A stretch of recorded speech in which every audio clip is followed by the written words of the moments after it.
కార్తీక పౌర్ణమి పురస్కరించుకుని వేకువజాము నుండి పెద్ద ఎత్తున భక్తులు ప్రత్యేక పూజల్లో పాల్గొన్నారు. ఆలయాలన్నీ శివనామస్మరణతో మారుమ్రోగాయి. వనపర్తి జిల్లా ఆత్మకూరు స్థానిక బాలబ్రహ్మేశ్వరి దేవాలయం నందు మున్సిపల్ చైర్మన్ గాయత్రి రవికుమార్ యాదవ్, ఆలయ అర్చకులు కరుణాకర్ ప్రత్యేక పూజలు నిర్వహించారు. తెల్లవారుజాము నుండే మహిళలు పెద్ద ఎత్తున పాల్గొని కార్తీక దీపాలను వెలిగించి శివునికి ప్రత్యేక పూజలు చేశారు. ఇక్కడ స్వామివారిని పూజిస్తే కాశీలో స్వామివారిని పూజించినట్టుగా భక్తుల విశ్వాసం. స్వామివారికి భక్తులు పాలు, పెరుగు, పంచామృతాలతో అభిషేకాలు చేశారు.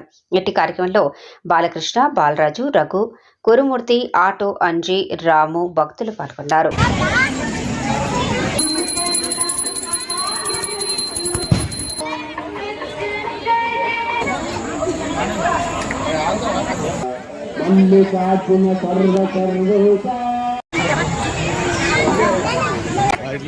దీపారాధన సందర్భంగా ఎటువంటి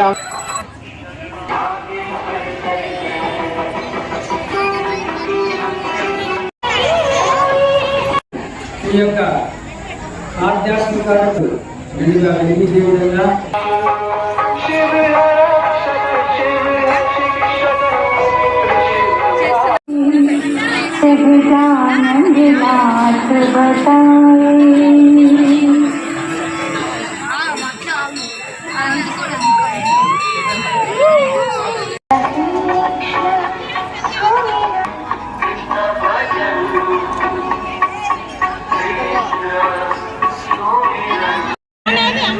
No.